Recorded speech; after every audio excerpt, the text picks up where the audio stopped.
Hey all, this is Palak Nanak studying MBBS and welcome to my YouTube channel.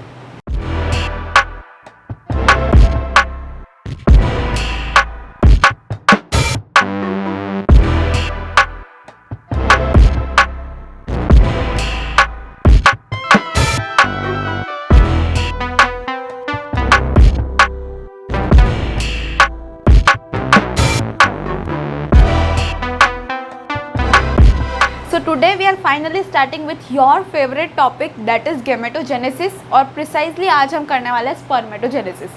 पर spermatogenesis चालू करने से पहले gametogenesis की बेसिक इन्फो होनी चाहिए कि एक्चुअली में हम लोग क्या पढ़ने वाले हैं और क्या पढ़ रहे हैं। So let's start with gametogenesis।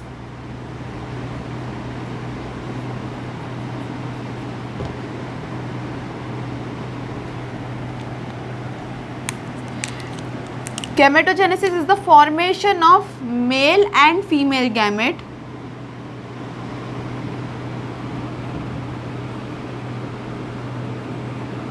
Mail gamete यानी कि sperm and female gamete means ovum. ठीक है, क्या फॉर्म करना है अल्टीमेटली? स्पर्म और ओवम। कैसे फॉर्म करना है? From male germ cell and female germ cell respectively और कहाँ पे फॉर्म होगा? टेस्टिस और ओवरी के अंदर। समझे? मेल रिप्रोडक्टिव सिस्टम में टेस्टिस के अंदर मेल जर्म सेल जो होगा वो बनाएगा मेल गैमेट यानी कि स्पर्म। फीमेल रिप्रोडक्टिव सिस्टम में ओवरी जो है वो फीमेल जर्म सेल बनाएगा। ओवरी जो है वो उसमें फीमेल जर्म सेल बनाएगा फीमेल गैमेट यानी कि ओवम। ये है हमारा गैमेटोजेनेसिस। ये हम इसकी पूरी की पूरी प्रोसेस पढ़ेंगे कि कैसे मेल जर्म सेल से मेल गैमेट बनेगा और फीमेल जर्म सेल से फीमेल गैमेट बनेगा। ये हम पूरी प्रोसीजर पढ़ेंगे और इस पूरी प्रोसीजर को मेल का अगर हो तो उसको बोलते हैं स्पर्मेटोजेनेसिस,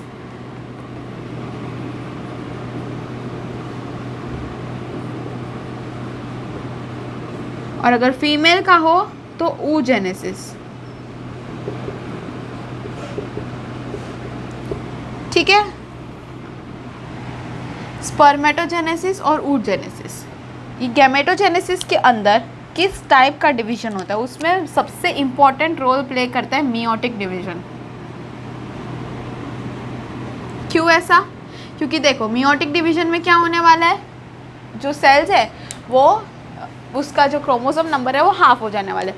यही तो हमको चाहिए गैमेटोजेनेसिस में। देखो ऊपर जो हमारा ये जर्म सेल है वो 2n होगा, दोनों में मेल और फीमेल दोनों में वो 2n होगा।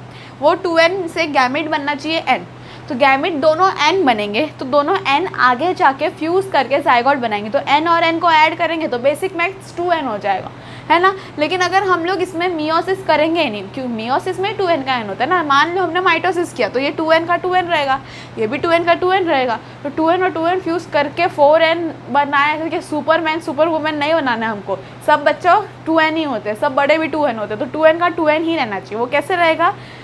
ये n में जाएगा, ये भी n में जाएगा, तो अप्रॉक्सीमेटली क्या एग्जैक्टली 2n का 2n ही रहेगा, बच्चा भी और मम्मी पापा भी। इस तरीके से, क्योंकि मियोसिस की प्रोसेस होती है इसलिए। ठीक है, ये बेसिक इन्फॉर्मेशन है गैमेटोजेनेसिस के बारे में। अगर मैं स्पर्मेटोजेनेसिस की बात करूं, उससे चालू करें,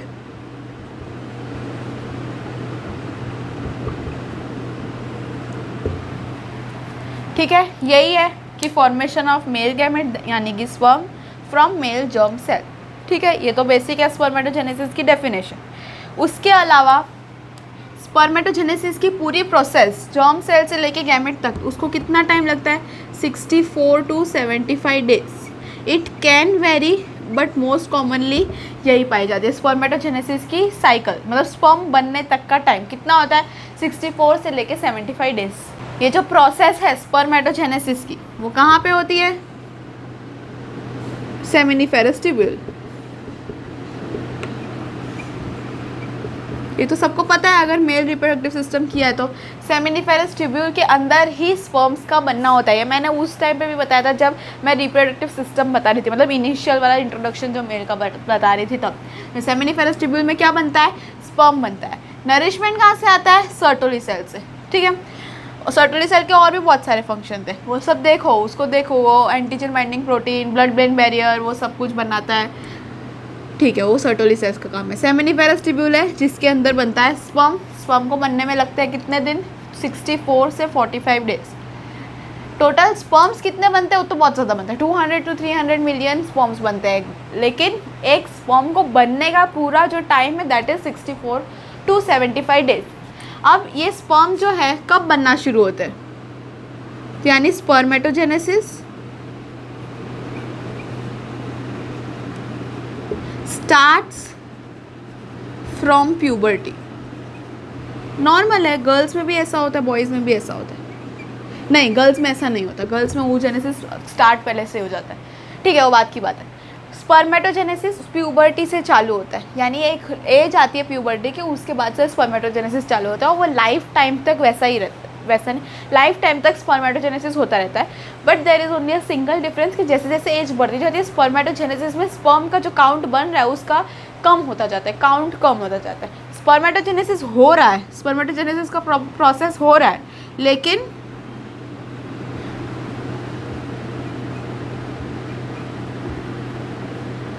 it decreases as we grow old, ठीक है। ये है स्पर्मेटोजेनेसिस किस तरीके से हो रहा है। अब स्पर्मेटोजेनेसिस के कुछ स्टेजेस है जो हम पढ़ेंगे। सबसे पहला है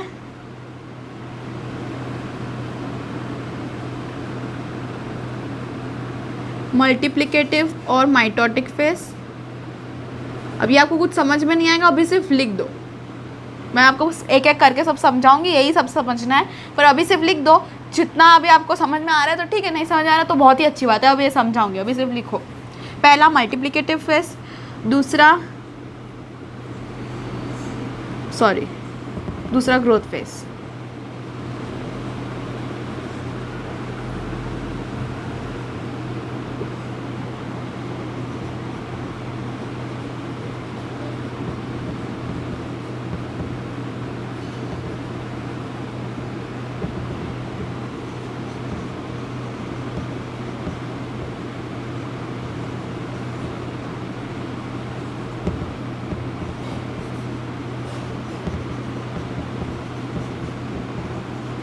ठीक है, मल्टीप्लिकेटिव फेज और mitotic phase, growth phase, spermatocytogenesis, spermiogenesis और स्पर्मिएशन, ये सारे फेजेस है जो फाइनली देखो क्या फेजेस है, मतलब कि प्राइमरी जो मेल जर्म सेल जो है वो ये सारी प्रोसेस के थ्रू जाएगा और फिर फाइनली बाद में फिर बनेगा मेल गैमेट।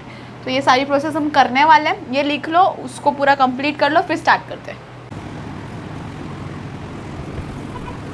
अब अगर आप स्पर्मेटोजेनेसिस एज अ प्रोसेस देखो तो वो कोई ऐसे बहुत लेंदी प्रोसेस नहीं है, बहुत छोटी सी प्रोसेस है, बट वो हार्ड इसलिए बोली जाती है क्योंकि वो बहुत कन्फ्यूजिंग है। क्यों कन्फ्यूजिंग है कि सारे के सारे जो भी चीज़ें हो रही है स्पर्मेटोजेनेसिस में वो सभी नाम कैसे चल, स्पर्म चल रहे, spermatogenesis, spermatocytogenesis, spermiation, spermiogenesis, spermatogonia, spermatocyte, सब स्पर्म्स में तो कौन सा स्पर्म किधर जा रहा है वो सबको कन्फ्यूजन होती है। तो आज हम कैसे पढ़ेंगे, सबसे पहले तो उसका एक्सप्लेनेशन पढ़ेंगे जो सबसे ज़्यादा इंपॉर्टेंट है, क्योंकि एक्सप्लेन नहीं समझ मतलब उसका लॉजिक नहीं समझ में आएगा तो फिर तो कुछ फ़ायदा ही नहीं है। फिर उसके बाद लास्ट में हम जब पूरा एक्सप्लेनेशन समझ जाएंगे कि क्या हो रहा है एक्चुअली में स्पर्मेटोजेनेसिस में, उसके बाद हम देखेंगे सारे स्पर्म के टर्मिनोलॉजीज। तो क्या फिर अभी आप ध्यान से सुनना, फिर उस समय जब स्पर्म के टर्मिनोलॉजीज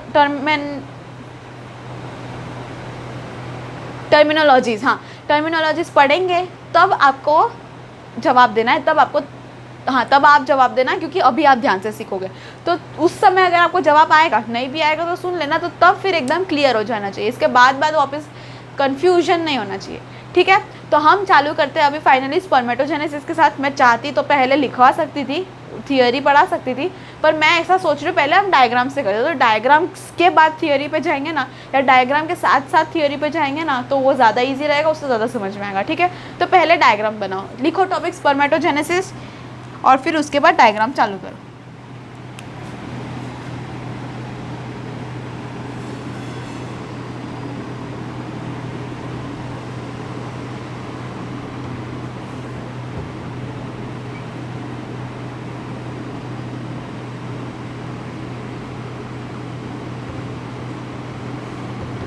अच्छा, स्पर्मेटोजेनेसिस कहाँ पे होती है?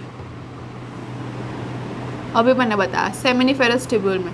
तो ये जो व्यू है वो आप क्या एक्सपेक्ट करते हो किसका होगा? सेमिनिफेरस ट्यूब्यूल का। और किसका ये बनाऊंगी मैं, और कुछ थोड़ी बताना है। हम लोगों को क्या करना है? गैमीट बनाना है जर्म सेल से। जर्म सेल क्या है? 2n और गैमीट क्या है? n। ठीक है, चलो ये हमारी सर्टोली सेल्स एक्चुअली पूरी सर्कल होनी चाहिए, मैंने उसका छोटा सा पार्ट बना दिया। ठीक है, जो बाहर है वो जो इंटरस्टिशियल स्पेस है वो है, अंदर है वो सेमिनिफेरस ट्यूब्यूल का ल्यूमेन है। समझ रहे हो? यहाँ पे साइड में होगी सर्टोली सेल्स पर, क्योंकि वो अभी हम लोगों को स्पर्म प्रोडक्शन में मदद नहीं कर रही है, वो नरिशमेंट में मदद कर रही है। तो अभी in the process of spermatogenesis में सर्टोली सेल्स को थोड़ा सा साइड पे रख देती है कि रुक जाओ अभी थोड़ी देर बाद आना। ठीक है, स्पर्मेटोजेनेसिस में किसका मेन फंक्शन है? इसमें स्पर्मेटोगोनिया का, जो मैं अभी बताऊंगी। तो बेसिकली सेमिनिफेरस ट्यूब्यूल के अंदर के जो स्पर्मेटोगोनिया आई गेस मैंने आपको बताया था, हाँ ठीक है, फिर से बताऊंगी, लेकिन उसका फंक्शन है वो ही बनाएगी आगे स्पर्म। तो सर्टोली सेल्स थोड़ी देर कहाँ पे रहेगी? साइड में थोड़ी देर बैठेगी। ठीक है, ये हमारी पूरी सेमिनिफेरस ट्यूब्यूल है। ओरिएंटेशन समझो, नहीं तो आगे कुछ भी बोलूँगी सब बकवास लगेगा। यहाँ पे नीचे बेसमेंट है इधर, और ये सारी जो सेल्स है, ये क्या सेल्स है हमारी? अभी बोली मैं, स्पर्मेटोगोनियम।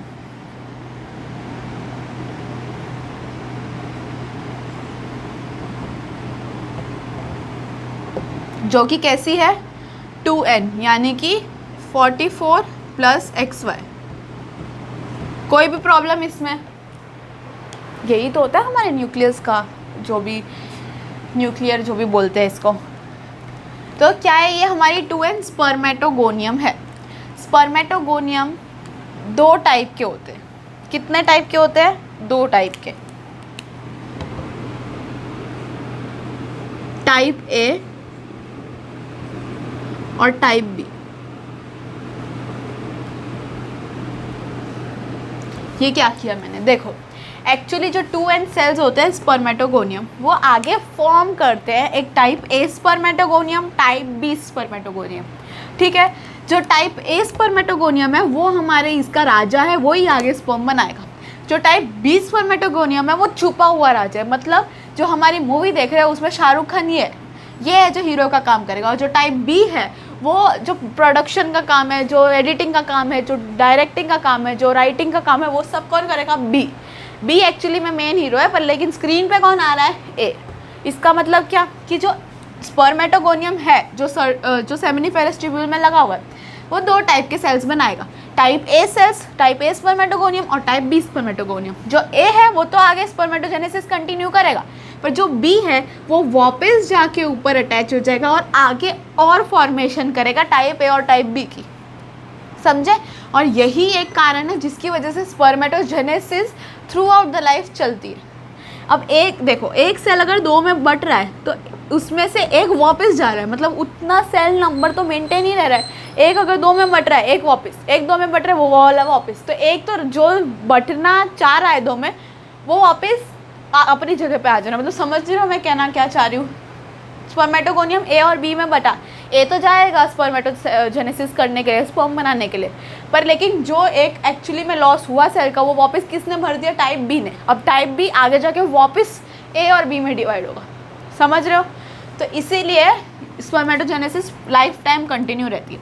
अब ये क्या बना? Type A spermatogonium. ये क्या बना? Type B spermatogonium. Type A spermatogonium आगे क्या करेगा? जो मैंने बोला, स्पर्मेटोजेनेसिस करेगा और ये बनाएगा प्राइमरी स्पर्मेटोसाइट।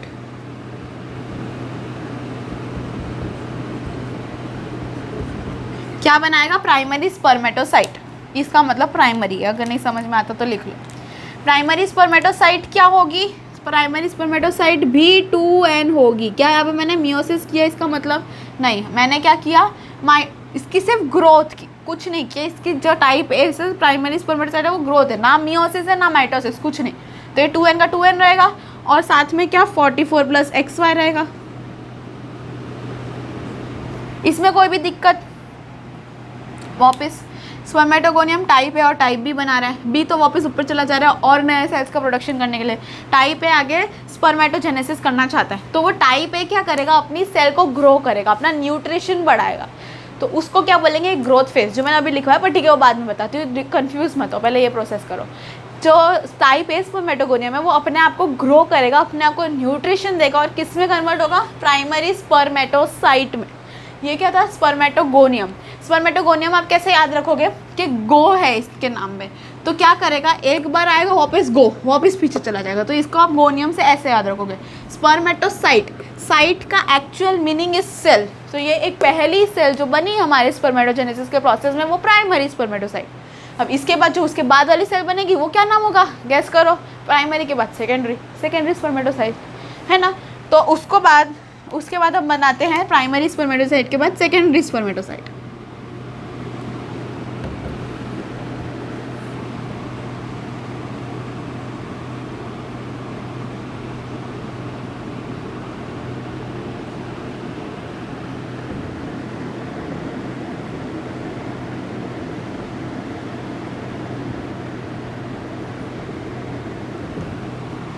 मैंने 2 क्यों सेकेंडरी स्पर्मेटोसाइट बनाई, क्योंकि इम्पॉर्टेंट है ये बात जानना।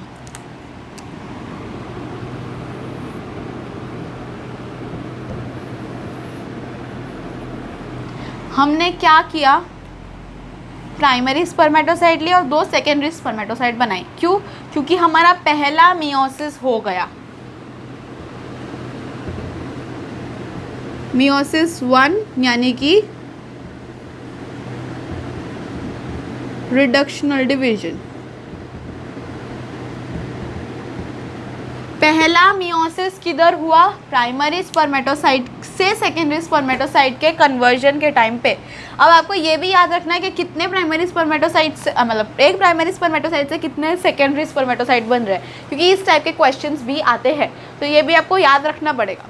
तो प्राइमरी से बन रहे हैं 2 सेकेंडरी स्पर्मेटोसाइट्स, तो 2 कब बनेंगे, एक तो देखो 2 सेल्स बन गए, ऊपर से हैप्लॉइड भी हो गया डिप्लॉइड का, तो इसका मतलब मियोसिस 1 खत्म हुआ हमारा रिडक्शनल डिवीजन।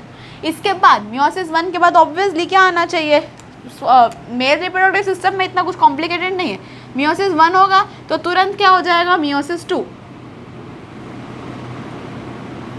और मियोसिस 2 के बाद क्या बनेगा, वो एन ही रहेगा। Meiosis 2 is an equational division.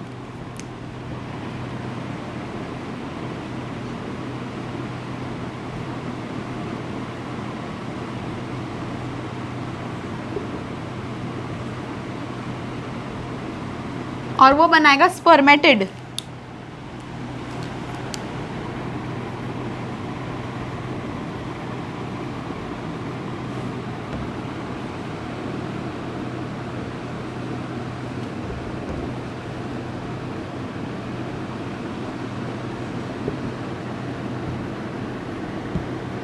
एक सेकेंडरी स्पर्मेटोजोआ से कितने स्पर्मेटिड बने, 4 स्पर्मेटिड बने।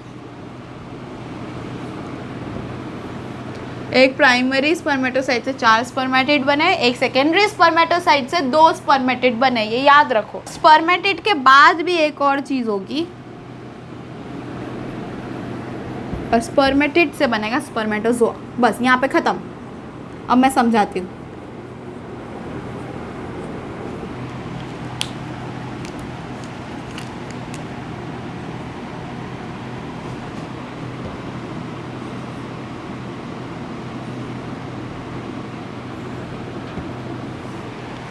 ये हो गया हमारा पूरा का पूरा स्पर्मेटोजेनेसिस कंप्लीट। कितना छोटा सा था। अब मेरे को पता है एंड का कुछ समझ में नहीं आया, मैं अभी पूरा फिर से समझाती हूँ। जो नीचे का एक भी बार नहीं समझाया मैंने वो, और जो ऊपर का मैं समझा चुकी हूँ वो भी, ठीक है। पूरा डिटेल में अच्छे से बताती हूँ तो एक बार में याद हो जाएगा। लर्न अभी करके जाना है, बात के लिए कुछ नहीं छोड़ना। मेरे साथ जब मैं पढ़ा रही हूँ तो कर लो। स्पर्मेटोगोनियम 2n सेल्स होंगे जो सेमिनिफेरस ट्यूब्यूल के अंदर प्रेजेंट होंगे। वो 2 टाइप के होंगे, एक टाइप ए सेल्स होंगे, एक टाइप बी सेल्स होंगे। जो टाइप ए सेल्स होंगे वो आगे स्पर्मेटोजेनेसिस कंटिन्यू करेंगे, जो टाइप बी सेल्स होंगे वो वापस जाएंगे और टाइप ए और टाइप बी के बीच में, टाइप ए और टाइप बी के अंदर डिवीजन करेंगे। मतलब ए और बी बनाएंगे बाद में। फिर उसके बाद वो बात तो ख़त्म हो गई, गो स्पर्मेटोगोनिया चला गया।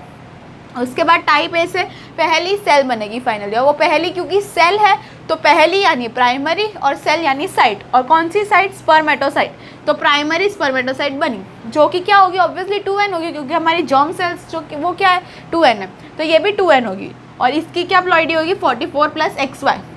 अब प्राइमरी स्पर्मेटोसाइट जो होगी वो पहली मियोसिस 1 करेगी, मतलब पहली मियोसिस करेगी। मियोसिस 1 क्या है, रिडक्शनल डिवीजन, यानी कि 2n से क्या होगा, n होगा, क्योंकि प्राइमरी में 1 आता है तो ऐसे याद रख लो कि मियोसिस 1 वो करेगी। मियोसिस 1 होगा रिडक्शनल डिवीजन। प्राइमरी के बाद कौन सी स्पर्मेटोसाइट बननी चाहिए, सेकेंडरी स्पर्मेटोसाइट। तो सेकेंडरी स्पर्मेटोसाइट कितनी बनी, 2 बनी। एक प्राइमरी स्पर्मेटोसाइट से 2 सेकेंडरी स्पर्मेटोसाइट बनी, इंपॉर्टेंट। एक सेकेंडरी स्पर्मेटोसाइट है, उसकी प्लॉइडी क्या होगी, n होगी उसकी प्लॉइडी। क्यों, क्योंकि रिडक्शनल डिवीजन हो गया। एक स्पर्मेटोसाइट, सेकेंडरी स्पर्मेटोसाइट से अब क्या बनेगा, स्पर्मेटिड। ये स्पर्म का सबसे इनिशियल वाला पार्ट है, क्योंकि देखो मियोसिस यहाँ पे खत्म हो गया, मियोसिस 2 इधर खत्म हो गया।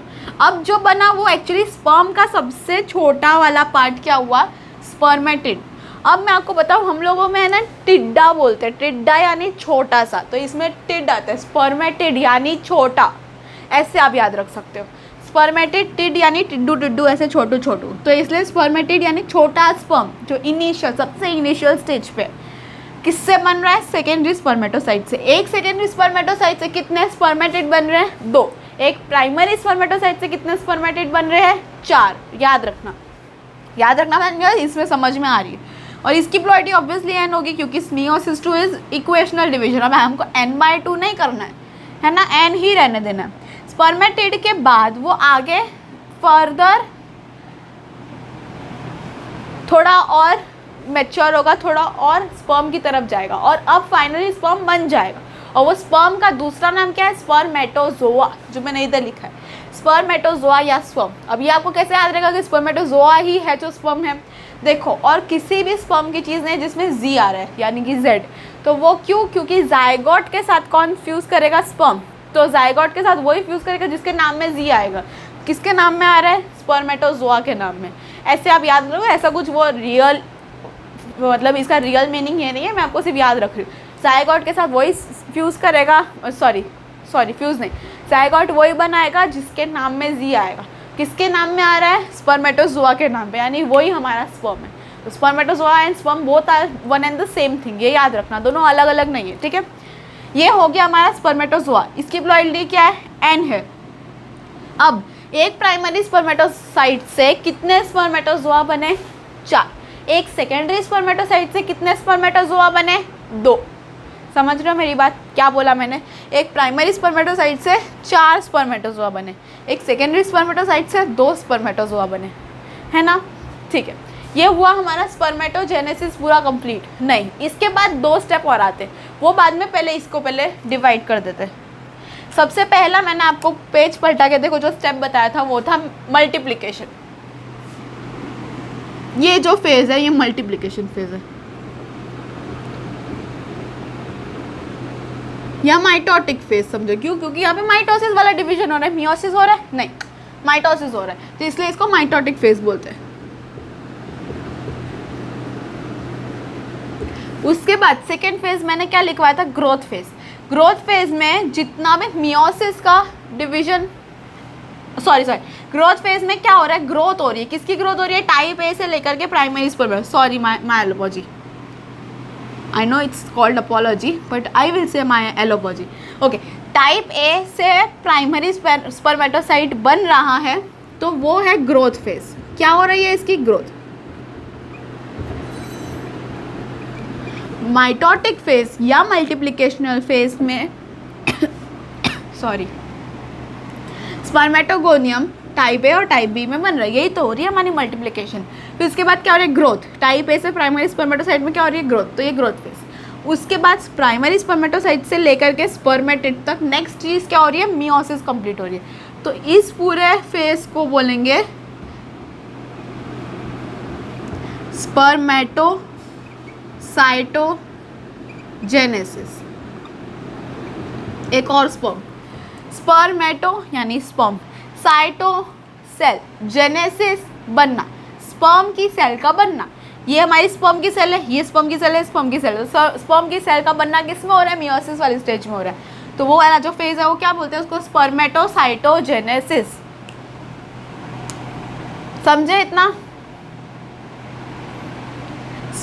मल्टीप्लिकेशन, माइटोटिक फेज जो मल्टीप्लाई कर रही है, ग्रोथ फेज जो टाइप ए से प्राइमरी स्पर्मेटोसाइट बन रही है, फिर उसके बाद स्पर्मेटोसाइटोजेनेसिस। एक मिनट मेरी एक और गलती हो गई है, आई एम सो सॉरी। अब मैं वापस से एक बार बताती हूँ। मल्टीप्लिकेशन और माइटोटिक फेज सही है बिल्कुल, कि ये जो मल्टीप्लाई कर रहा है माइटोसिस कर रहा है वो। ग्रोथ फेज भी सही है, टाइप ए से प्राइमरी स्पर्मेटोसाइट बिल्कुल सही है। जो मैंने स्पर्मियोसाइटोजेनेसिस बताया ना, वो ग्रोथ फेज ही है, स्पर्मेटोसाइटोजेनेसिस सॉरी। अगर मैंने उसमें भी ऐसा कुछ गलत लिखवाया तो उसमें करेक्ट कर देना, जो मैंने इससे पहले पॉइंट्स लिखवाए ना वो।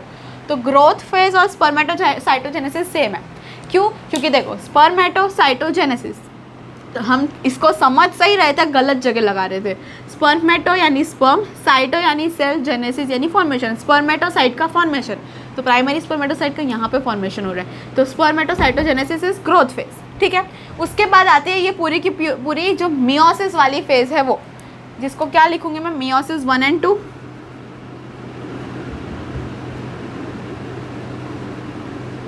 और इसके अलावा या फिर इसको हम लोग मैच्योरेशन फेज भी बोल सकते हैं। ठीक है, ये कहाँ तक है? जहाँ तक मियोसिस चल रहा है, यानी स्पर्मेटिड तक। स्पर्मेटिड से लेकर के स्पर्मेटोजोआ का जो फॉर्मेशन है उसमें एक दूसरा नाम है, और उसका नाम है इम्पोर्टेंट, स्पर्मियोजेनेसिस।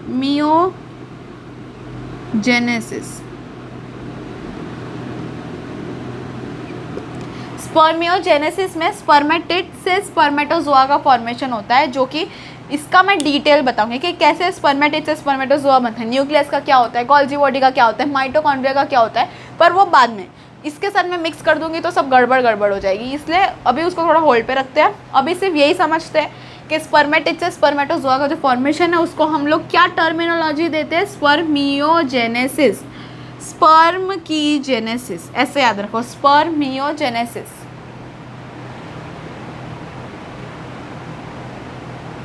या फिर इसका आप एक और नाम भी बोल सकते हो, स्पर्मियोटिलोसिस।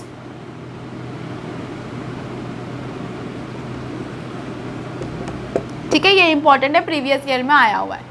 और फिर उसके बाद फाइनली स्पर्मियोजेनेसिस क्या है? स्पर्मेटोजोआ बन गया। स्पर्मेटोजोआ अभी भी अटैच किधर है? सर्टोली सेल्स के अंदर, स्पर्मेटोगोनिया के पास अटैच है, सर्टोली सेल्स नहीं वहाँ पर। हाँ ठीक है, सर्टोली सेल्स से नरिशमेंट ले रहा है, ऐसा बोल सकते हो। इन शॉर्ट कहाँ पे? सेमिनिफेरस ट्यूब्यूल के अंदर ही है। अब सेमिनिफेरस ट्यूब्यूल से उसको कहाँ पे जाना है? उसको पूरा ट्रैक करना है ना, आगे पूरा ट्रैक में जाना है। तो सेमिनिफेरस से डुबकी लगा के कहाँ पे जाना होगा? उसका ल्यूमेन के अंदर जाना होगा। वो प्रोसेस ऑफ डुबकी लगाना is known as spermiogenesis.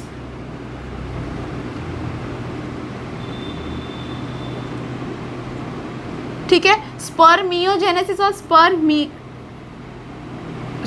Spermiogenesis और स्पर्मिएशन। देखो मैं भी कंफ्यूज हो रही हूँ तो आप तो हो गए, इसलिए है ना क्या करेंगे, इसकी पूरी अभी लास्ट में फुल टेबल बनाएंगे विथ ट्रिक। इसकी जो ट्रिक है वो मैं आपको थोड़ी बाद में बताऊंगी, अभी इसको सिर्फ याद रख सकते हो तो रख लो, नहीं तो मैं बाद में बताती हूँ। ठीक है, तो हम लोग फिर से मल्टीप्लिकेशन मैं लिखा दूंगी बाद में, पर ठीक है सुन लो। मल्टीप्लिकेशन और माइटोटिक फेज में क्या हो रहा है? स्पर्मेटोगोनिया जो है वो टाइप ए टाइप बी में कन्वर्ट हो रहे हैं। फिर आ रही है ग्रोथ फेज और स्पर्मेटोसाइटोजेनेसिस, यानी टाइप ए से प्राइमरी स्पर्मेटोसाइट में फॉर्मेशन अभी भी 2n ही है। पहला n कहाँ पे आता है? पहला n आता है सेकेंडरी स्पर्मेटोसाइट पे, ये भी इंपॉर्टेंट है, ये भी याद रखना। प्राइमरी स्पर्मेटोसाइट से पूरा मियोसिस का division up to spermatid is meiosis phase या maturation phase. Spermatid to spermatozoa, very important again, that is spermiogenesis और स्पर्मियोटिलोसिस। स्पर्मेटोजोआ का डुबकी लगाना है स्पर्मिएशन। ठीक है, इतना समझ में आया? अब इसके बाद हर फेज में क्या होता है, पहले मैं सिर्फ लिखवा देती हूँ और खुद भी लिख देती हूँ, तो क्या है एक ओरिएंटेशन बनेगा, एक पैटर्न बनेगा करने का, वो करते हैं। फिर उसके बाद मैं इसके बीच में डिफरेंस भी लर्न करवाऊंगी, डोंट वरी, वो सब आएगा। पहले इसको बना लो।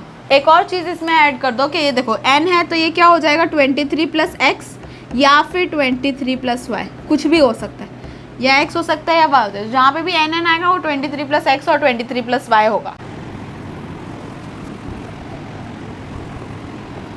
अब कुछ नहीं, अब सिर्फ फेजेस लिखना है, तो लिखना शुरू करते हैं।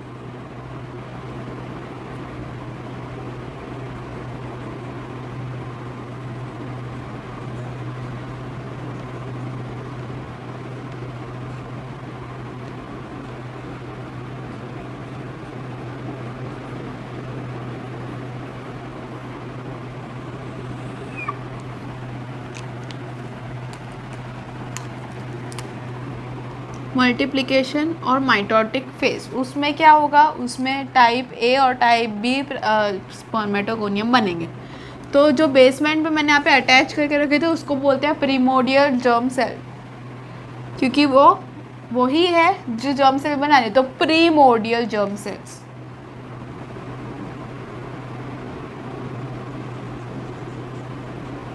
तो formation of type A and type B spermatogonium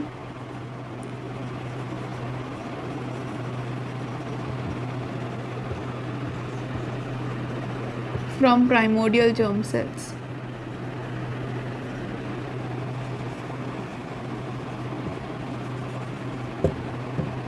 Type A will undergo spermatogenesis.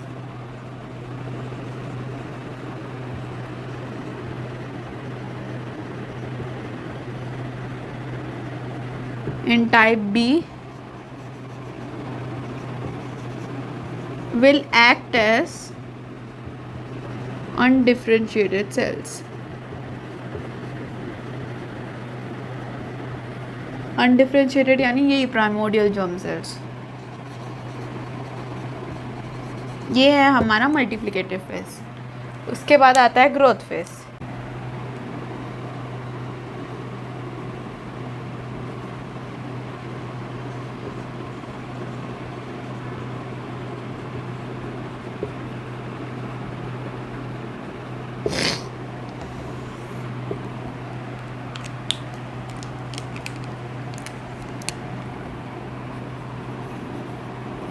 Type A जो सेल होगी स्पर्मेटोगोनियम,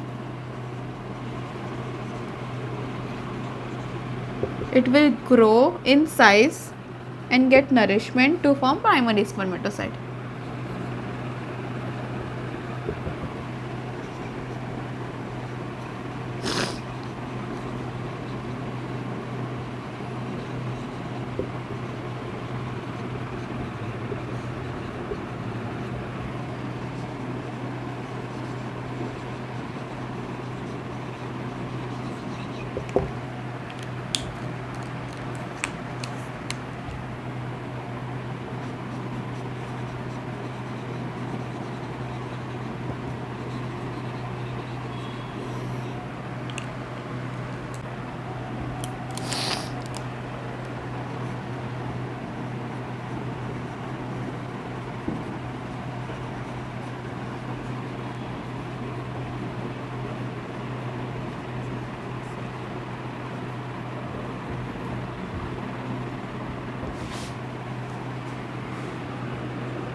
ठीक है, ये है सारा जो आपको लिखना है। कहाँ से बाकी है मेरा बोलना? मैच्योरेशन फेज, प्राइमरी स्पर्मेटोसाइट की मियोसिस 1 होगी, वो सेकेंडरी स्पर्मेटोसाइट बनाएगा। सेकेंडरी स्पर्मेटोसाइट की मियोसिस 2 यानी इक्वेशनल डिवीजन होगी, वो स्पर्मेटिड बनाएगा। स्पर्मेटिड यानी टिड्डा टिड्डा यानी छोटा छोटा स्पर्म। स्पर्मियोजेनेसिस या स्पर्मियोटिलोसिस, उसमें क्या है, स्पर्मेटिड से स्पर्मेटोजोआ का मैच्योरेशन होगा, उसका बनेगा। और वो कैसे बनेगा इसकी डिटेल मैं आपको अभी थोड़ी देर बाद बताऊंगी। स्पर्मिएशन मतलब जो स्पर्मेटोजोआ हमारा बना, एंड स्पर्मेटोजोआ, वो वहाँ से सेमिनिफेरस ट्यूब्यूल से डिटैच होकर के ल्यूमेन के अंदर डुबकी मार देगा, उसको हम लोग बोलेंगे स्पर्मिएशन। ये है हमारे सारे के सारे फेजेस। ठीक है, इसको लिख लो। उसके बाद में सारे स्पर्म वाले जो भी वर्ड्स है उसका पहले कन्फ्यूजन दूर करते हैं और फिर आगे बढ़ते हैं। ऐसे आगे बढ़ते रहेंगे तो नहीं समझ में आएगा। पहले मैं सारे वर्ड्स लिख देती हूँ, उसके बाद हम चालू करते हैं। सबसे पहले तो स्पर्मेटोजेनेसिस, जो हम एक्चुअली पढ़ रहे हैं पूरा। इसके बाद स्पर्मेटोगोनिया, या साथ साथ मैं बता देती हूँ। स्पर्मेटोजेनेसिस यानी formation of male gamete sperm from male germ cells, ये तो आपको सबको पता है।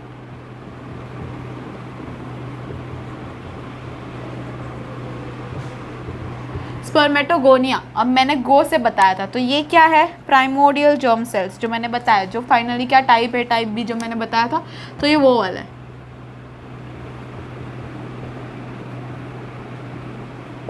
ठीक है, स्पर्मेटोगोनिया। इसके बाद कौन सा स्पर्म पढ़ा था हमने,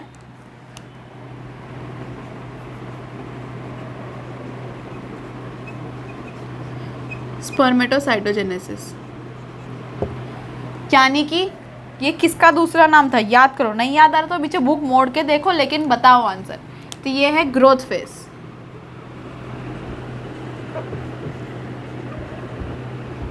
फॉर्मेशन जेनेसिस किसका, स्पर्म का सेल, तो formation of primary spermatocyte from type A spermatogonia. 3 पढ़ लिए, स्पर्मेटोजेनेसिस, स्पर्मेटोगोनिया, स्पर्मेटोसाइटोजेनेसिस।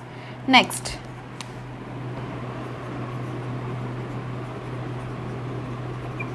स्पर्मेटोसाइट, 2 है, प्राइमरी भी है सेकेंडरी भी है, और क्योंकि साइट है इसलिए वो सेल है, तो प्राइमरी एंड सेकेंडरी मियोसिस के टाइम पे होते हैं, वो है ये स्पर्मेटोसाइट। ठीक है, इसके बाद क्या पढ़ा था हमने,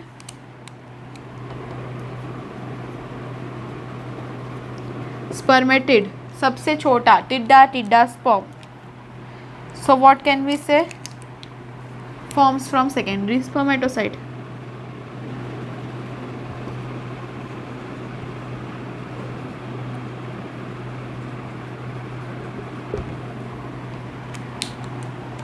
Next,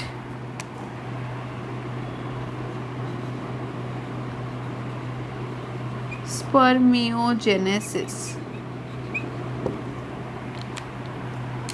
Spermiogenesis क्या है, spermiogenesis is maturation of sperm, यानी spermatid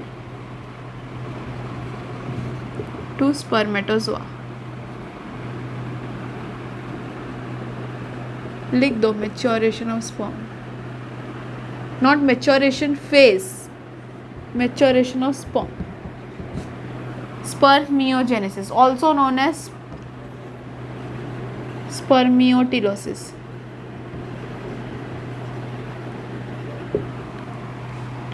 एक और रह गया स्पर्मिएशन।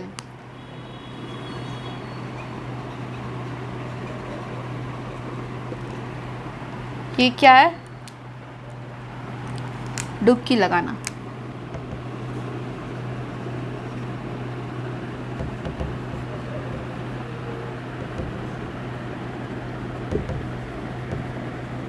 अब एज प्रॉमिस्ड मैंने बोला था इन दोनों के बीच में डिफरेंस के लिए आपको एक निमोनिक बताऊंगी।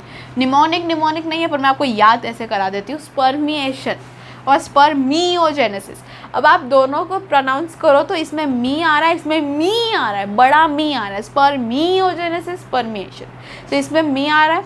तो अब मैं आपको बता देती हूँ, मेरी जो दादी है वो बारिश को वो बोलती है मी। क्यों, देखो इट्स रेनिंग, उसको पंजाबी में बोलते हैं मी आंदा पी। तो मी इज़ रेन एंड आंदा पी आ रहा है, तो रेन बारिश आ रही है, तो मी मीन्स बारिश, ठीक है। एंड बारिश is water.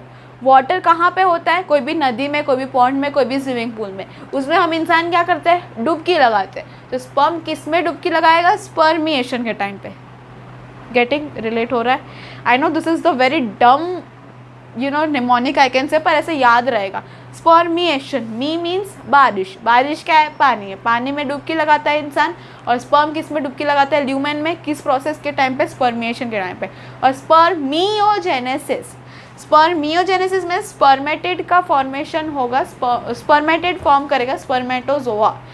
Spermatozoa is the main जो हीरो है हमारा इस पूरे के पूरे रिप्रोडक्शन चैप्टर का। तो वो हमारा मेन हीरो कौन है? स्पर्मेटोजोआ। तो स्पर्मेटोजोआ के टाइम में MEI बहुत बढ़ाएगा। स्पर्मियोजेनेसिस, मेरा फॉर्मेशन हो रहा है। मियोजेनेसिस फॉर्मेशन, स्पर्मियोजेनेसिस स्पर्मिएशन।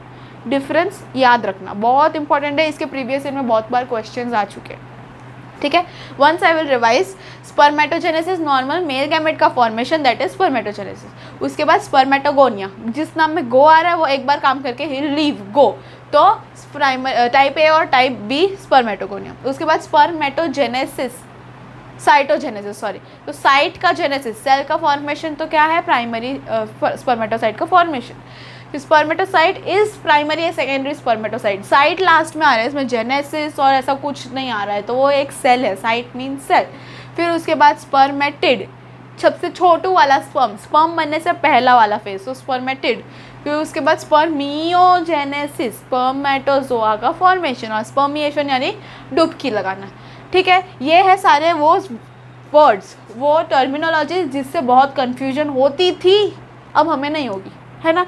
अगर फिर भी अभी हो रही है तो इसको रिवाइंड पे देखो, रिपीट पे देखो, क्योंकि आपने सुन नहीं रहे हो, या फिर आपको सच में नहीं समझ में आ रहा है। तो ये याद अभी कर लो, बाद के लिए तो कुछ छोड़ना नहीं, अभी याद कर लो। अगर छोड़ोगे तो फिर हो गया ख़त्म, तुम वो 1% लोगों के पीछे हो जाओगे। इसलिए अभी याद कर लो इसको, सारे के सारे स्पर्म के वर्ड्स।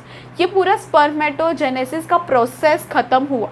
इसके बाद अब मैंने एक और चीज़ आपको बोली थी पीछे कि मैं वो पढ़ाऊँगी, वो क्या था? स्पर्मेटिड से स्पर्मेटोजोआ का फॉर्मेशन। स्पर्मेटिड भी स्पर्म होता है, पर लेकिन वो एक्चुअली उसका पहला वाला फेज होता है। स्पर्मेटिड अपने आप को थोड़ा सा मैच्योर करता है, अपने अंदर थोड़ी थोड़ी बहुत मॉडिफिकेशन करता है, और फिर बाद में जाके वो स्पर्मेटोजोआ बनता है। तो वो स्पर्मेटिड ऐसी क्या मॉडिफिकेशन करता है जो उसको आगे जाके स्पर्मेटोजोआ बनाती है, हम वो पढ़ेंगे। हम बेसिकली स्पर्मेटिड से स्पर्मेटोजोआ का फॉर्मेशन और स्ट्रक्चर ऑफ स्पर्म, ये दोनों साथ में पढ़ेंगे, तो आप रिलेट कर पाओगे, तो आप समझ पाओगे, ठीक है। आई नो टेक्स्ट बुक में आई गेस दोनों अलग अलग दिया हुआ है, पर लेकिन हाँ, हम दोनों उसको साथ में पढ़ेंगे। पहले स्पर्मेटिड से स्पर्मेटोजोआ का फॉर्मेशन, उसके बाद हम पढ़ेंगे स्ट्रक्चर ऑफ स्पर्म। तो पहले ये लिख लो,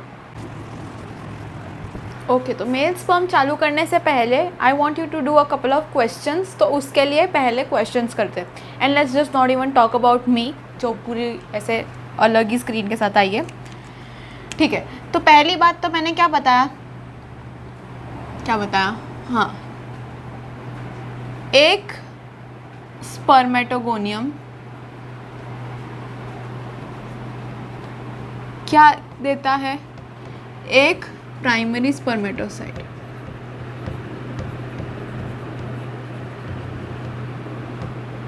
एक प्राइमरी स्पर्मेटोसाइट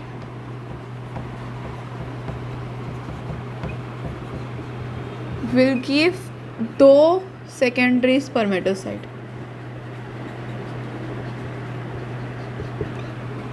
एक secondary spermatocyte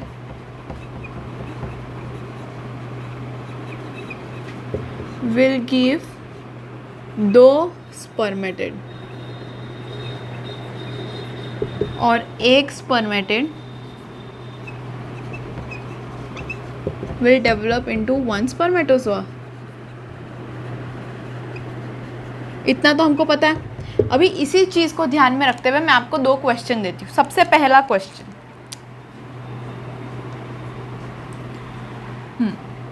in order to produce 200 secondary spermatocyte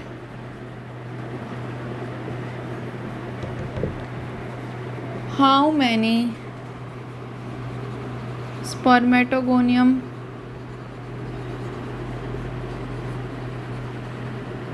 are required. और इसको सीरियसली लेना है क्वेश्चन को, ऐसे क्वेश्चन आया हुआ है प्रीवियस ईयर में। तो पहले खुद सॉल्व करो, फिर मैं बताती हूँ। करो, मैं पॉज करके, वीडियो पॉज करके सॉल्व करो इसको, ऐसे पीछा नहीं छुड़ाना है। चलो तो करते हैं। In order to produce 200 secondary spermatocyte, how many spermatogonium are required? हमको कितने स्पर्मेटोसाइट बनाना है? 2 सेकेंडरी स्पर्मेटोसाइट बनाना है 200। और स्पर्मेटोगोनियम हमको कितने चाहिए ये पूछ रहे हैं। जो एक स्पर्मेटोगोनियम है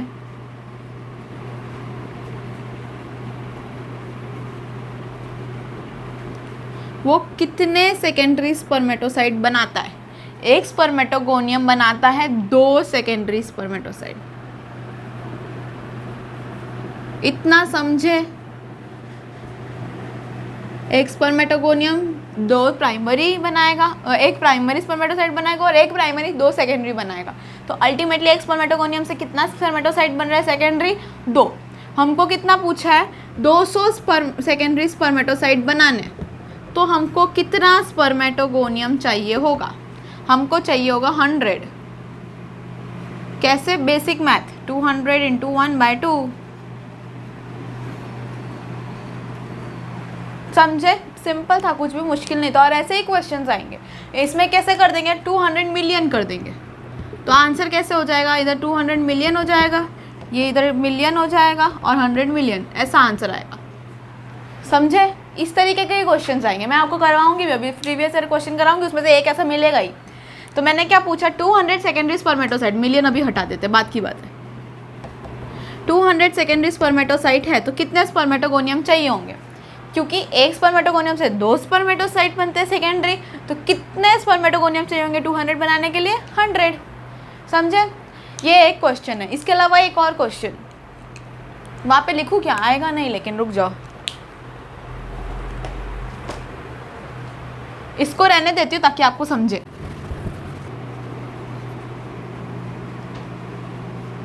If 200 primary spermatocyte mature, how many spermatids will be formed?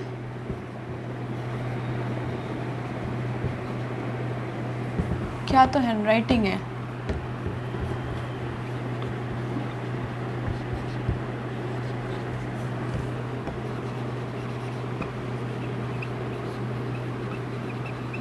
एक और क्वेश्चन इसी में add. How many spermatogonium started their journey? 2 question एक ही में।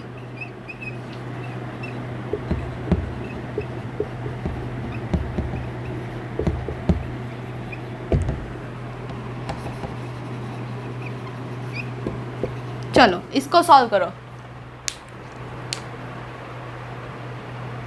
की सॉल्व करो, पॉज करके सॉल्व करो। ठीक है, तो 200 प्राइमरी स्पर्मेटोसाइट मैच्योर हो रहे हैं। हमको देखना है कितने स्पर्मेटिड बन रहे हैं। कितना? एक प्राइमरी स्पर्मेटोसाइट कितने स्पर्मेटिड बनाता है? 4 स्पर्मेटिड बनाता है। और कैसे बनाता है? 2 सेकेंडरी बनाएगा और दोनों सेकेंडरी स्पर्मेटिड बनाएंगे। तो एक प्राइमरी स्पर्मेटोसाइट कितने से स्पर्मेटिड बना रहा है? 4। तो हमको पूछा है 200 प्राइमरी स्पर्मेटोसाइट कितने स्पर्मेटिड बनाएगा? 200 ही है, 800। ये पहला क्वेश्चन, समझे इतना? दूसरा है how many spermatogonium started their journey. एक स्पर्मेटोगोनियम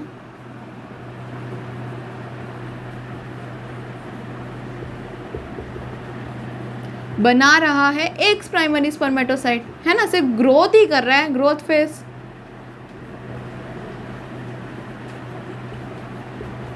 तो अगर ये 200 है तो वो कितना होगा? तो 200 स्पर्मेटोगोनियम, कुछ था ही नहीं इसमें। बिल्कुल सिंपल सा ही क्वेश्चन है और ऐसे क्वेश्चन आते हैं तो आपको आने चाहिए। अब फाइनली हम स्पर्मेटोजेनेसिस कंप्लीट करते हैं और फाइनली स्पर्मेटिड से स्पर्मेटोजोआ के फॉर्मेशन पे बढ़ते हैं। और स्पर्मेटिड से स्पर्मेटोजोआ की फॉर्मेशन के लिए सबसे पहले तो आपको आना चाहिए एक चीज़, that is structure of sperm. Structure of human male gamete, यानी कि स्पर्म या स्पर्मेटोजोआ। तो स्ट्रक्चर यानी कि ड्राइंग यानी कि आप भी बनाओगे, तो साथ में बनाते चलो।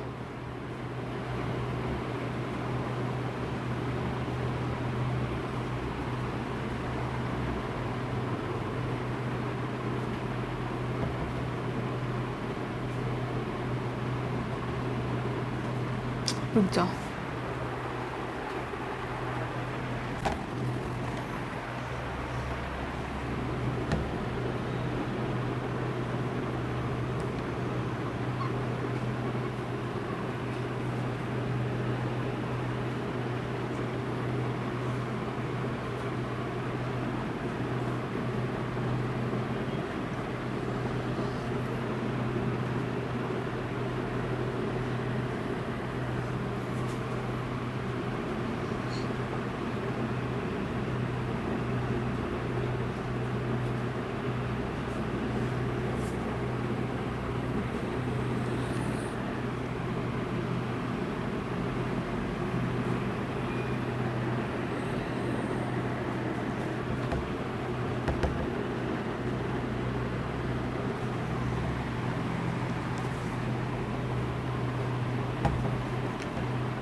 ठीक है।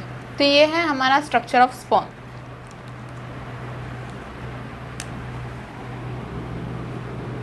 ये जो हेड पे सबसे पहली बात तो 3 पार्ट्स होते हैं, 4 एक्चुअली में। ये जो इसका मुंह दिख रहा है, जो इसका मुंह है वो मुंह है, हेड। उसके बाद ये वाला पार्ट जो है उसको बोलते हैं नेक। इसको पूरे को बोलते हैं मिडिल पीस।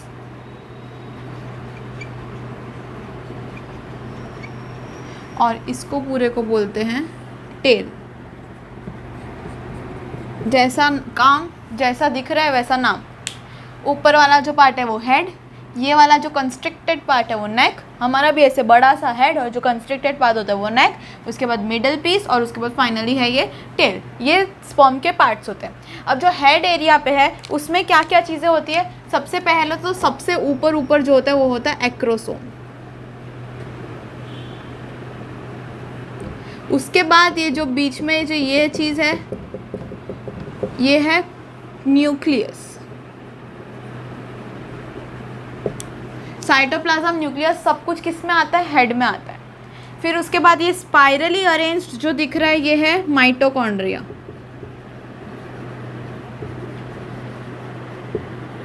नेक पे 2 अरेंज्ड होते हैं सेंट्रियोल्स। ये सब मैंने क्या बताया, ये सब ऑर्गेनल्स है जो कैसे तैसे करके स्पर्म में कहीं कहीं फिट हो चुके हैं। पर ये सब चीज़ कहाँ से आ रही है, क्यों आ रही है, कैसे आ रही है, वो तो सब समझ में आएगा ही नहीं आपको। क्यों नहीं समझ में आएगा? क्योंकि आपको अभी पता ही नहीं कि स्पर्मेटिड से स्पर्म बना ही नहीं। तो हमको ये समझ में आ गई कि स्पर्मेटिड एक नॉर्मल सेल की तरह है, जो कि एन सेल है, जिसमें सारे के सारे ऑर्गेनल सही जगह पे प्रेजेंट है। वो ऐसा कुछ डेवलपमेंट करता है कि उसके जो ऑर्गेनल्स है वो ऐसे कुछ दिखने लगते हैं। तो कौन सा ऑर्गेनल क्या बनता है, क्या करता है, that is what we will study in conversion of spermatid to spermatozoa. समझे हम अभी क्या पढ़ने वाले हैं? और ये हम लोग इसका अल्टीमेट रिजल्ट पे आएंगे, जिसमें स्पर्म बनेगा, जिसके हेड, मिडिल पीस, बीच में नेक और टेल होगा। और इसके अंदर ही जैसे तैसे सारे ऑर्गेनल्स कुछ मॉडिफाई होके कुछ वैसे ही रहेंगे, ऐसे अरेंज हो जाएंगे और वो बनाएंगे हमारा स्पर्म। तो पहली बात तो हम कौन कौन से ऑर्गेनल की बात करने वाले हैं? हम बात करेंगे Golgi body, nucleus, cytoplasm, mainly mitochondria और सेंट्रियोल। ये सब ऑर्गेनल्स है जो आगे जाके मॉडिफाई करके इस तरीके से कुछ अरेंज हो जाते हैं स्पर्म में। तो एक एक के साथ चालू करते हैं। सबसे पहले तो ऊपर से चालू करते हैं, एक्रोसोम, फिर न्यूक्लियस, फिर ऐसे ऐसे नीचे जाएंगे। अभी स्पर्मेटिड के अंदर जो गोल्गी बॉडी थी उसने अपने आप को मॉडिफाई किया और अपने हेड, मतलब स्पर्म के हेड के एकदम टॉप में जाके एक्रोसोम बना के बैठ गई। तो एक्रोसोम किसका मॉडिफिकेशन है? गोल्जी बॉडी का। तो यहाँ पे मैं लिख दूँ एक्रोसोम। गोल्जी बॉडी जो स्पर्मेटिड के अंदर है वो स्पर्म में बनाता है एक्रोसोम। अब एक्रोसोम का क्या फंक्शन है, बहुत इंपॉर्टेंट है वो स्पर्म के लिए। सबसे पहली बात तो ओवम में, अगर मैं आपको याद है तो मैंने आपको पढ़ाया था, ओवरी वाले जो वीडियो था उस पर पढ़ाया था कि ओवम के बाहर की साइड किससे कवर्ड होता है? एग कवर्ड होता है ज़ोना पेल्यूसिडा से। ज़ोना पेल्यूसिडा बहुत ही एक ऐसी लेयर है जिसमें से ईजिली स्पर्म पेनिट्रेट नहीं हो सकता। बहुत सारे स्पर्म्स होते हैं जो ज़ोना पेल्यूसिडा के बाहर ऐसे जमा हुए होते हैं, कोशिश करते हैं अंदर जाने की, पर उसमें से कोई एक ही स्पर्म जा पाता है। और वो एक स्पर्म में इतनी अच्छी कैपेसिटी होती है कि उसके एक्रोसोम में से वो एंजाइम निकले और वो ज़ोना पेल्यूसिडा को डाइजेस्ट कर पाए। समझे? तो एक्चुअली में acrosome plays a very crucial role in fertilization. अगर एक्रोसोम में से प्रॉपर टाइम पे, प्रॉपर जगह पे, एवरीथिंग प्रॉपर कंडीशंस होंगी और प्रॉपर एंजाइम निकलेगा तो ही वो स्पर्म एग के पास जा पाएगा और तो ही वो फर्टिलाइजेशन होगी। समझे?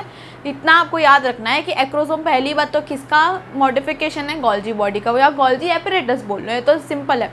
तो उसका मॉडिफिकेशन है जो स्पर्म के हेड पे एकदम टॉप पे जाके बैठ जाता है। उसके बाद आता है ये न्यूक्लियस। न्यूक्लियस बेसिकली न्यूक्लियस ये जो स्पर्मेटिड में भी था, स्पर्मेटोजोआ में भी होगा, जिसके अंदर क्या होगा? क्रोमोसोम होगा। वही क्रोमोसोम जो आगे फ्यूज़ करके जाइगोट बनाएगा, आधा वाला एन वाला क्रोमोसोम, और बाकी एन होगा फीमेल के पास। उसके बाद साइटोप्लाज्म। साइटोप्लाज्म एक्चुअली है ना इतना ज़्यादा नहीं होता। स्पर्म के अंदर हमको मोटिलिटी बहुत ज़्यादा चाहिए, उसमें हमको इतना भार नहीं चाहिए। तो जितना नेसेसरी साइटोप्लाज्म है वो यहाँ पे माइटोकॉन्ड्रिया के आसपास एक शीट बना के रह जाता है। तो इसलिए जितना ज़रूरी है हम उतना ही रखेंगे। साइटोप्लाज्म की एक फाइब्रस शीट रहेगी बस, और कुछ नहीं रहेगा। बाहर ये जो पूरा है ना, ये पूरा का पूरा प्लाज्मा मेम्ब्रेन है। ऑब्वियसली सेल के अंदर जो प्लाज्मा मेम्ब्रेन होता है स्पर्मेटिड में भी होगा ही। वो स्पर्मेटिड का जो प्लाज्मा मेम्ब्रेन है वो उसको अपने आप को इस तरीके से सिर्फ शेप कर लेता है। ठीक है? उसके बाद आता है सेंट्रियोल और माइटोकॉन्ड्रिया। सेंट्रियोल को थोड़ा रखती हूँ, पहले माइटोकॉन्ड्रिया बताती हूँ। अब ये माइटोकॉन्ड्रिया क्या होता है? सेल के अंदर का जो माइटोकॉन्ड्रिया है इसमें क्या है, 25 से 30 माइटोकॉन्ड्रिया अपने आप को स्पाइरली अरेंज कर लेते हैं। ये जो मैंने एक स्पर्म का माइटोकॉन्ड्रिया बनाया है, जो पूरा का पूरा स्पाइरल फॉर्म बनाया है, वो 25 से 30 एक्चुअल माइटोकॉन्ड्रिया जो मॉडिफाई होकर इस तरीके से बन गया है, इस तरीके का बन गया है। अब इतना ऐसा माइटोकॉन्ड्रिया का क्या काम, ये मिडल पीस में प्रेजेंट है।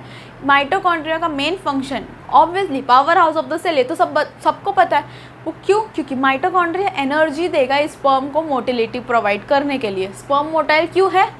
माइटोकॉन्ड्रिया की वजह से, वेरी इंपॉर्टेंट। स्पर्म को मोटिलिटी यानी मूव करने के लिए जो एनर्जी मिलेगी वो कहाँ से आएगी? उसको माइटोकॉन्ड्रिया से एनर्जी आएगी, ठीक है। माइटोकॉन्ड्रिया हुआ। अब सेंट्रियोल मैंने यहाँ पे 2 डॉट बनाया है, जस्ट इनकेस अगर आपको दिख रहे हो तो। उसमें एक ऊपर वाला डॉट है, एक नीचे वाला डॉट है। अब हम नॉर्मल ह्यूमन बींग्स के अंदर जो भी चीज़, मान लो कि ये हाथ, इसको ये पूरा का पूरा हमारा हाथ है, ये जो पार्ट है ये पाम है, और ये वाला जो पार्ट है ये फोरआर्म है। फोरआर्म हमारे प्रॉक्सिमली प्रेजेंट होगा और पाम हमारे डिस्टली प्रेजेंट होगा। मतलब मैंने क्या बोला, जो भी हमारा बॉडी पार्ट हमारे हेड के पास होता है उसको हम लोग प्रॉक्सिमली सिचुएटेड ऐसा बोलते हैं, कि वो हमारे हेड के पास है, मतलब वो हमारी बॉडी के प्रॉक्सिमल है। जो हमारी हेड से दूर है उसको हम लोग बोलते हैं डिस्टली सिचुएटेड, यानी वो हमारे हेड से दूर है। अब अगर मैं अपने पाम को और मेरे फोर आर्म को अगर मैं कंपेयर करूँगी, तो इन दोनों में से मेरे हेड के पास क्या है? फोर आर्म मेरे हेड के पास है, तो ये प्रॉक्सिमली सिचुएटेड है। और जो पाम है वो मेरे हेड से दूर है as compare to forearm, तो वो मेरे डिस्टली सिचुएटेड है। सिमिलरली जो सेंट्रियोल का ऊपर वाला पार्ट है वो हेड के पास है, तो इसलिए ये कौन सा सेंट्रियोल होगा? Proximal centriole. जो नीचे वाला है वो कौन सा हो जाएगा? डिस्टल सेंट्रियोल हो जाएगा, क्योंकि वो उससे हेड से थोड़ा सा दूर है। अब प्रॉक्सिमल सेंट्रियोल और डिस्टल सेंट्रियोल दोनों अलग अलग काम करते हैं। क्या? सबसे पहला प्रॉक्सिमल सेंट्रियोल क्या करेगा? स्पर्म है, स्पर्म आगे जाके फ्यूज़ करेगा, जाइगोट बनाएगा। अब वो जाइगोट जो है वो जाइगोट तो हमेशा नहीं रहेगा ना, उसको आगे फीटस बनना है। तो फीटस बनने के लिए सबसे पहला मेन स्टेप क्या होता है? जाइगोट को डिवाइड करना पड़ेगा। सेल्स बढ़ेंगे तभी तो फीटस बनेगा। तो सेल्स बढ़ने की जो प्रोसेस होती है, वो डिवीजन होती है, उसको हम लोग बोलते हैं क्लीवेज डिवीजन। और वो क्लीवेज डिवीजन कौन करा रहा है? सेंट्रियोल। ये मेन चीज़ नहीं है, ऐसा नहीं बोलूँगी, बट हाँ, centriole will take part in the cleavage of zygote, मतलब फर्टिलाइजेशन के बाद। दूसरा जो सेंट्रियोल है, जो नीचे वाला, वो एक्शियल फिलामेंट बनाता है। 9+2 का अरेंजमेंट क्लास 11 सेल वाले चैप्टर में पढ़ा था। तो 9+2 का अरेंजमेंट पूरा का पूरा ये यहाँ पे कहाँ पे लेके जा रहा है? ये टेल तक ये एक्सियल फिलामेंट को लेकर के जा रहा है। तो ये क्या है? पूरा मैंने सेंट्रियोल का डिस्टल पार्ट बनाया, समझे? वापस, Golgi apparatus will modify into acrosome. Acrosome का मेन फंक्शन एंजाइम्स का सिक्रेट करना, जो आगे जाके काम आते हैं फर्टिलाइजेशन के टाइम पे। नेक्स्ट इज न्यूक्लियस, जिसके अंदर एक क्रोमोसोम प्रेजेंट होगा। उसके बाद साइटोप्लाज्म, जो बाहर शीट बना के प्रेजेंट होगा मिडल पीस के। उसके बाद माइटोकॉन्ड्रिया, 25 से 30 माइटोकॉन्ड्रिया स्पाइरली अरेंज्ड हो जाएंगे, और वो क्या फंक्शन करेंगे? मोटिलिटी का, एनर्जी प्रोवाइड करने का। और सेंट्रियोल्स 2 होते हैं, एक प्रॉक्सिमल, एक डिस्टल। प्रॉक्सिमल वाला जो है वो आगे क्लीवेज डिवीजन कराता है, डिस्टल वाला जो है वो एक्सियल फिलामेंट बनाता है। अगर आपने सिर्फ अभी समझा है तो बहुत बढ़िया है। अभी हम लिखते हैं, तो लिखने के टाइम पे अभी आपको खुद को जवाब देना है। मैं लिखूंगी और अब तुम बोलोगे और साथ में लिखोगे भी। तो पहले ये बना लो और फिर लिखना शुरू करते हैं।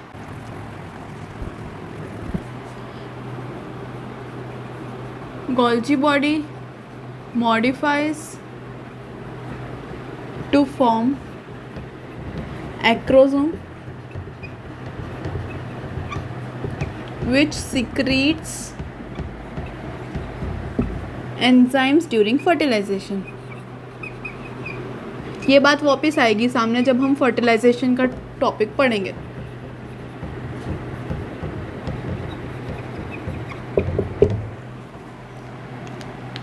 ये हुआ गोल्जी कॉम्प्लेक्स का, गोल्जी बॉडी का। गोल्जी बॉडी के बाद नीचे क्या था हमारा? न्यूक्लियस था। Nucleus will contain chromosome.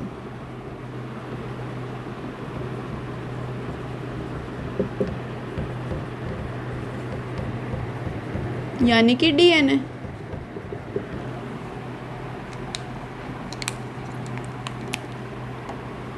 Cytoplasm, उसका क्या होगा?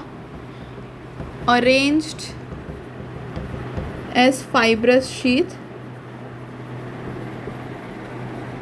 in middle piece। ये साइटोप्लाज्म का काम हो गया। इसके बाद आएगा माइटोकॉन्ड्रिया।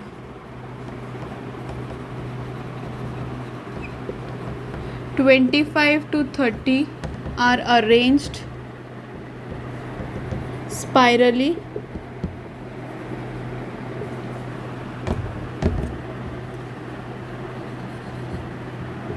in middle piece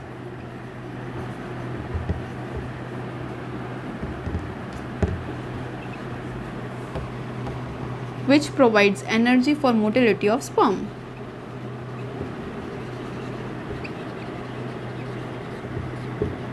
क्यों? क्योंकि mitochondria is the power house of the cell.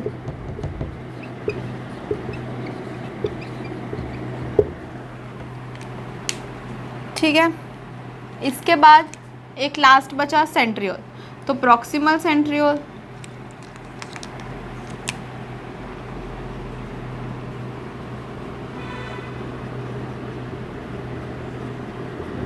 Proximal centriole क्या करेगा? Helps in cleavage division, fertilization के बाद, जाइगोट बनने के बाद।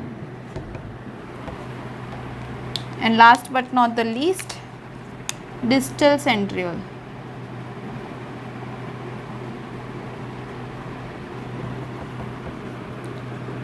forms axial filament 9+2 arrangement and extends up to tail.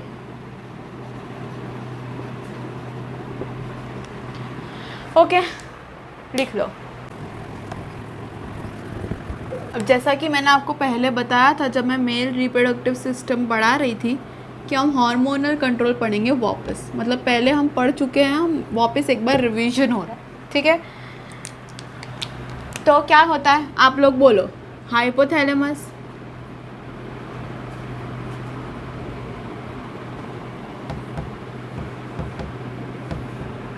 Hypothalamus क्या सीक्रेट करता है?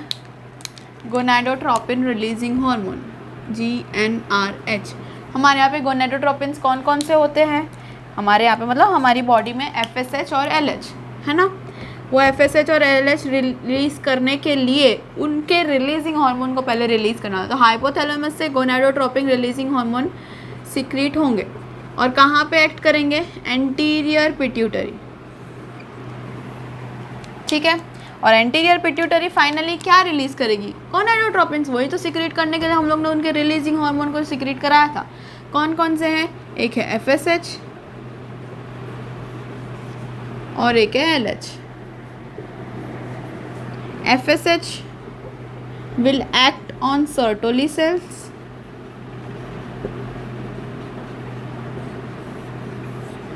LH will act on Leydig cells। LH में L आता है इसलिए Leydig सेल्स में, FSH में S आता है इसलिए सर्टोली सेल्स में एक्ट करेंगे। जो Leydig सेल्स है वो आगे क्या सीक्रेट करेंगे? टेस्टोस्टेरॉन, है ना। Leydig सेल्स से तो सीक्रेट करते हैं टेस्टोस्टेरॉन। सर्टोली सेल्स दो चीज़ करेंगे, एक इनहिबिट सीक्रेट करेंगे और एक स्पर्मेटोजेनेसिस कराएंगे। और स्पर्मेटोजेनेसिस में भी एग्जैक्टली स्पर्मियोजेनेसिस, यानी कि स्पर्मेटिड से स्पर्मेटोजोआ का फॉर्मेशन, जो अभी पढ़ा हमने। ठीक है, अब इनहिबिन क्या करेगा? एंटीरियर पिट्यूटरी पे नेगेटिव इनहिबिशन देगा। सिमिलरली ये भी देता है एंटीरियर पिट्यूटरी पे भी और थैलेमस में भी, hypothalamus.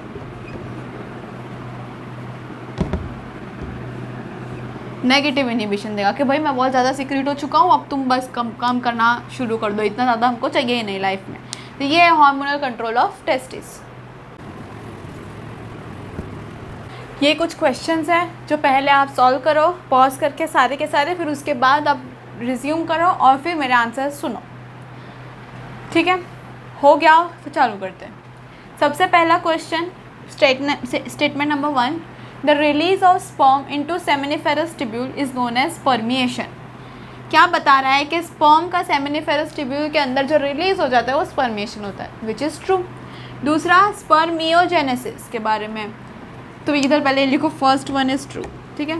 Spermiogenesis is the process of formation of sperm from spermatogonia, नहीं, spermiogenesis is the process of formation of sperm slash spermatozoa from spermatid. तो सेकेंड वाला स्टेटमेंट इज रॉन्ग। देखा, इसलिए मैंने बोला था ये इंपॉर्टेंट है क्योंकि प्रीवियस ईयर क्वेश्चन है, आया हुआ है। उसके बाद यही same question, how many secondary spermatocyte are required to form 400 million spermatozoa. एक सेकेंडरी स्पर्मेटोसाइट कितने स्पर्मेटोजोआ बनाता है? 2।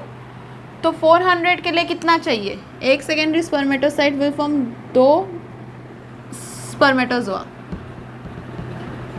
तो हमको कितने चाहिए? 400 मिलियन। उसके लिए कितने चाहिए होंगे? 400 divide by 2, 200 million is the answer. Next question, difference between spermiogenesis and spermiation. एक और क्वेश्चन, स्पर्मियोजेनेसिस स्पर्मेटोजोआ का फॉर्मेशन फ्रॉम स्पर्मेटिड, स्पर्मिएशन यानी डुबकी लगाना जो मैंने आपको बताया। तो स्पर्मियोजेनेसिस स्पर्मेटिड्स आर फॉर्म्ड, ठीक है, गलत है, स्पर्मेटिड से स्पर्मेटोजोआ का फॉर्म, तो ये तो गलत हो गया। स्पर्मिएशन स्पर्मेटोजोआ आर फॉर्म्ड, गलत, दोनों ही सेंटेंस गलत है। स्पर्मियोजेनेसिस स्पर्मेटोजोआ आर फॉर्म्ड, ठीक है, स्पर्मिएशन स्पर्मेटिड्स आर फॉर्म्ड, गलत। स्पर्मियोजेनेसिस स्पर्मेटोजोआ आर फॉर्म्ड, ठीक है, spermiation sperm release from Sertoli cells into the cavity of seminiferous tubule, ये सही है। उसके बाद last, spermiogenesis sperms from the Sertoli cells release into cavity, तो पूरा उल्टा ही है, स्पर्मिएशन है और स्पर्मिएशन में इसमें लिखा हुआ है कि स्पर्मेटोजोआ है, ये अपोजिट दिया है, तो आंसर इज सी। ये कितने लोग तो डी मार्क करके आएंगे क्योंकि उन लोगों को आधी नॉलेज है, जिनको नॉलेज ही नहीं होगी वो तो कुछ भी मार्क करके आएंगे, जिनको आधी नॉलेज होगी वो डी मार्क करके आएंगे, इसलिए समझना पूरी तरीके से ज़रूरी है। स्पर्मिएशन, मी यानी रेन, मैंने बताया रेन से पानी, पानी में डुबकी, डुबकी कौन मारता है? स्पर्मिएशन में स्पर्म।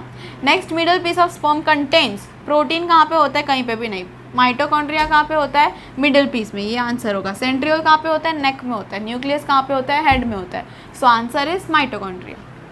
ये लास्ट करेंगे हम, लास्ट 3 क्वेश्चंस, और उसके बाद खत्म करते हैं स्पर्मेटोजेनेसिस को फाइनली।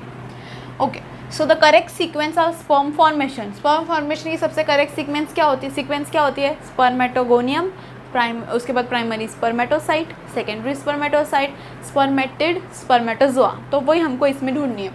सबसे पहला ऑप्शन स्पर्मेटोगोनिया, ठीक, उसके बाद स्पर्मेटोसाइट, ठीक, उसके बाद स्पर्मेटोजोआ और फिर स्पर्मेटिड, नहीं ये अलग हो गया, तो फर्स्ट ऑप्शन गलत है। दूसरा स्पर्मेटोगोनिया, ठीक है, उसके बाद डायरेक्टली स्पर्मेटोजोआ फिर स्पर्मेटोसाइट, गलत। थर्ड ऑप्शन स्पर्मेटोगोनिया, ठीक, स्पर्मेटोसाइट, ठीक, स्पर्मेटिड, ठीक, स्पर्मेटोजोआ, ठीक, तो ये ऑप्शन प्रोबेबली सही है। लास्ट स्पर्मेटिड से ही चालू किया इसने, स्पर्मेटिड के बाद स्पर्मेटोसाइट, गलत। So the answer is 3।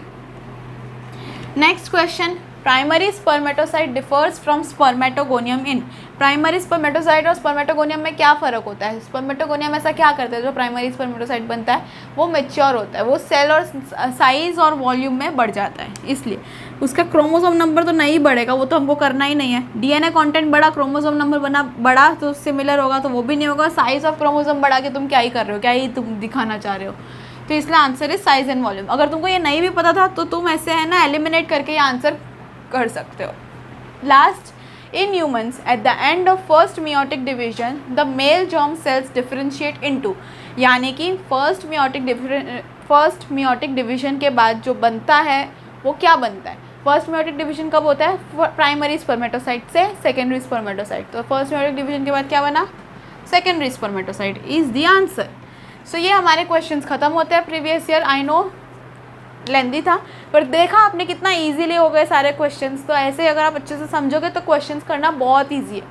तो इसी के साथ स्पर्मेटोजेनेसिस को पूरी तरीके से कंप्लीट करते हैं। नेक्स्ट लेक्चर में I will start with oogenesis, female का gametogenesis, which is also a very interesting topic. और ये सब टॉपिक्स इंपॉर्टेंट हैं जो प्रीवियस ईयर क्वेश्चंस में आ चुके हैं, प्रीवियस ईयर एग्जाम में आ चुके हैं और अभी भी आने की संभावना है।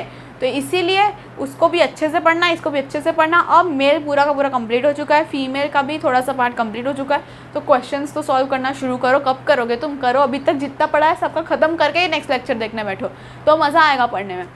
सो बस आज के लिए इतना ही रखता है। I will meet you in my next one. Till then bye bye.